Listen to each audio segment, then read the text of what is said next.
kulanti wacan oo wanaagsan daawadayaal ku soo dhawaada wararka ugu waaweyn ee Soomaaliya caalamka qodobadan kugu heran waxa ka mid noqon doona wararkii ugu dambeeyay xaalada deegaanka masaajid Al-Quduud ay ku dagaalameen dagaalamayaasha Al-Shabaab iyo markaasi ciidamada xoogga dalka Soomaaliya waan idin soo gudbinaa saaxiibada xaalada si ay tahay cidda imika maamulaysa gacan ku haynta deegaankaas labada dhinacba guul ay kala sheeganayaan waa daawo doontaan waxaan kaloo idin soo gudbin doonaa wararkii ugu dambeeyay daadad ku rogmaday magaalada Qarar ee maamulkaasi Puntland wararkii ugu dambeeyay maqdoodaan qasaaraha dhimashada ka dhashay daadkaas markaa ku soo rogmaday magaaladaasi qodobada kale waxaan qayb ka maqan doonaa magaalada Muqdisho waxaa la keenay dhaawacyadii dadkii ku soo dhaawacmay deegaanka masaajid Al-Quduud ee gobolka Shabeellaha Dhexe waan idin soo gudbin doonaa mas'uuliyiin maamulka ka tirsan oo booqday ugu horeeyay gudoomiyaha gobolka Banaadir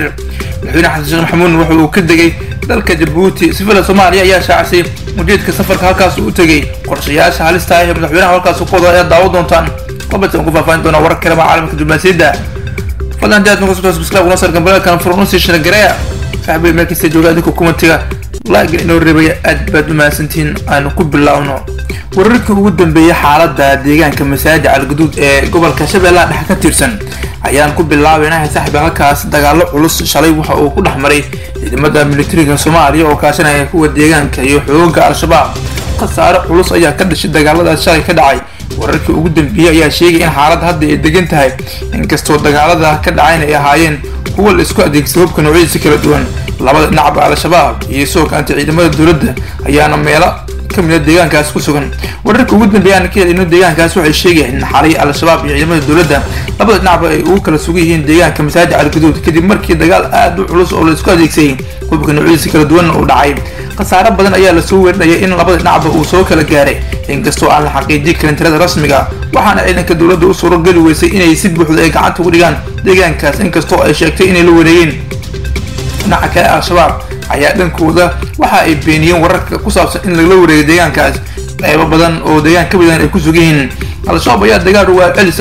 ku soo qaaday keenii dambe shalay waxayna ciidanka ay xalay ay ku sugnaayeen qaybo ka mid ah deegaankaas masaajid Al-Quduud halka ciidanka dawladda ay dhinac markaas ka joogaan deegaankaasi markii Al-Shabaab ay isaga baxeen deegaanka si buuxda oo lama wareegin ciidamada dawladda waxaana Al-Shabaab markaas soo rogaal celiyeen iyadoo mina baaris ay ka socotay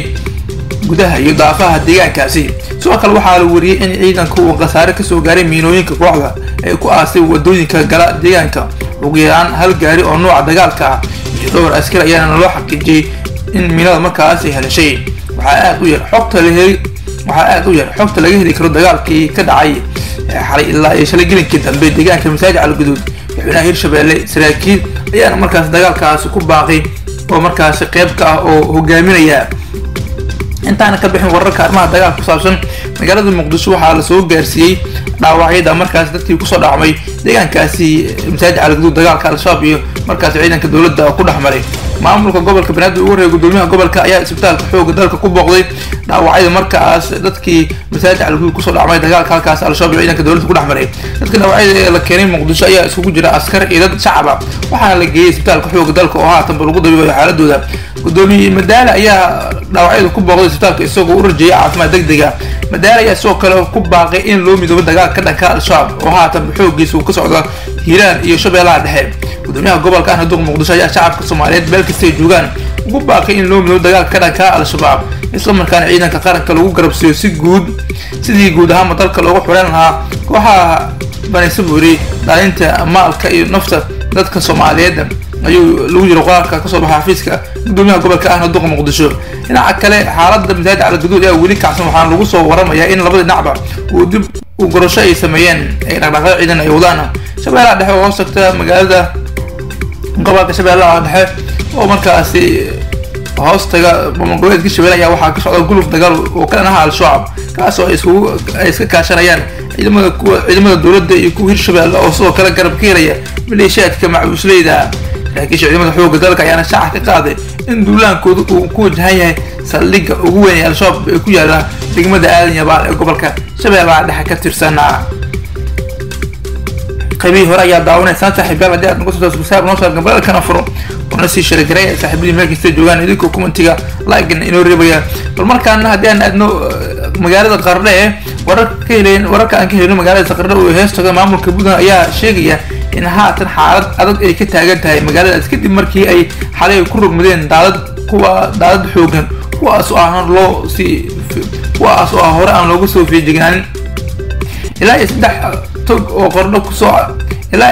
oo markaas qardho kusoo dhacda ayaa lagu soo waramayaa in biyo ka yimid meelo fog markaas ay kusoo rogmadeen magaalada gaar ahaan xaafadaha oo ku yaala dhanka hoose ee biyo dhaca wararka ayaa sheegay in khasaare iskugu jira dhimasho dhaawac iyo burbur hantiyadeedba ay ka dhasheen daadadka markale ku dhuftay magaalada Qardho ugu yaraan 2 qofood oo da' ayaa markaas la xaqiijiyay ku dhinteen daadadka xalay ku rogmaday Qardho waxaana soo kale ku burburay guryo iyo goobo kale oo ganacsi ah gudoomiyaha maamulka gobolka Karkaar oo la hadlay warbaahinta ayaa ka warbixiyay saameynta ka dhalatay daadadkaas wuxuuna sheegay xaalad cakiran ay ka taagan tahay degmada Qardho isagoo soo kala galadhaan u diray maamulka Puntland dawladda dhexe iyo hay'adaha kale ee markaas gargaarka magaalada Qardho oo dhan biyo maraya buundadii xitaa biyo dushay ka mareen waa markii labaad oo daadad xoogan ay ku dhufteen Qardho waxaana u dambeysay 2020kii oo biyo ay ku rogmadeen magaaladaas kuwaas oo sababay khasaare kala duwan oo isugu jira dhimasho iyo soo kale burbur aad markaas u xoogan markaan fila Soomaaliya waxa ay shaacisay safarka madaxweyne Xasan Sheekh Maxamuud ee dalka Ethiopia uu ku tagay wararka gobolka waxa markaas filadu ay sheegtay in madaxweynaha uu safar gaaban halkaas ku tagay waxa uu ka qayb gali doonaa Baaleeri madaxweynaha ayaa yufdu hogaaminaya safar shaqo ku gaaray dalka aan walaalahay ee Djibouti waxaana soo diray halkaas ugu soo dhaweeyay garoonka diyaaradaha ee magaalada Djibouti madaxweynaha dalkaasi Ismaaciil Cumar Gelle madaxweyne Xasan Sheekh Maxamuud ayaa Djibouti kaga qayb gali doona shir looga hadlayay isbeddelka cimilada iyo abaaraha soo noqnoqday ee aafiyay gobolka madaxweynaha ayaa inta uu ku sugan yahay dalka Djibouti wuxuu wada hadalo ku qotmay iskaashiga labada wadan ee dhanka ammaanka iyo la dagaalanka Al-Shabaab argagixisada la yeelanaya dhigiisa dalkaas Ismaaciil Cumar Gelle xiriirka Soomaaliya iyo Djibouti ayaa ahaa mid markaasi aad u xumaa sanadihii ugu dambeeyay ee xukunka nidaamkii hore ee Farmaajo markaas waxaa muuqata in uu markaas dib u soo hagaagayo maadaama isbaahaysiga imika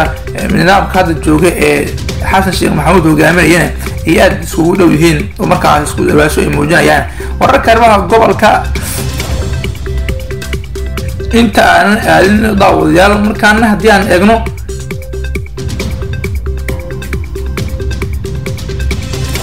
رئيس وزراء Soomaaliya Xamse Cabdi Barre ayaa markaasi digniin adag u diray dhanka warbaahinta kadib markii uu ka qayb galay munaasabad loogu duceynayay dadkii ku dhintay dagaaladii Hiiraan ka dhacay iyo Shabeellaha Dhexe oo nabadoon cilmi Hagar Guure iyo Hibaad Cali Dase markaasi hogaaminayeen dagaalada ama kacdoonka ka dhanka Al-Shabaab ee looga soo jeeday si weyn wadanka uga codsay wasaaraha ayaa sheegay inaysan jirin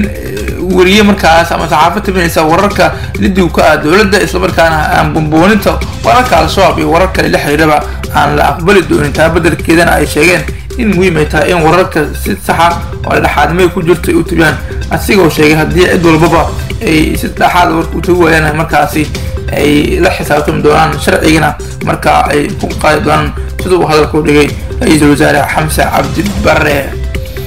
wararka arrimaha gobolkana waxa ugu waaweyn saaxiib yaal haddii aan eegno markaana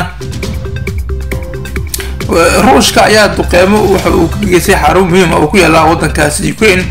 kaaliyo u dhow madaxweynaha dalkaasi Ukraine Volodymyr Zelensky ayaa sheegay in ku dhawaad 1 milyan iyo bar qoys ah oo ku kala nool Ukraine ay koronto la'aan yihiin iyadoo markaasi mawjado cusub oo weerar ah ruushka la beegsay kaabayaasha tamarta ee muhiimka shaqaalaha qaranka ee korontada ayaa sheegay in weeraradii ugu dambeeyay ay sababi karaan khasaare ka badan duqeymihii xooganaa ee socday dhowr maalmood ee hornaantii bishan magaalooyinka ay dhibaatadu saameysay waxaa ka mid ah magaalada digada leh ee markaasi Odessa ee ku yaala koonfurta wadankaas BBC-da ee Kiev ayaa sheegaysa in istaraatiijiyada ruushka ay tahay in la dhaawaco kaabayaasha muhiimka ka hor xilliga jiilaalka iyo dagaalka markaasi la geeyo meelaha markaas ka baxsan jiidda hore ee Ukraine ayaa dhankeeda horumar ka sameysay weerarada ka dhanka waqooyiga bari ee koonfurta wadankaasi ee Ukraine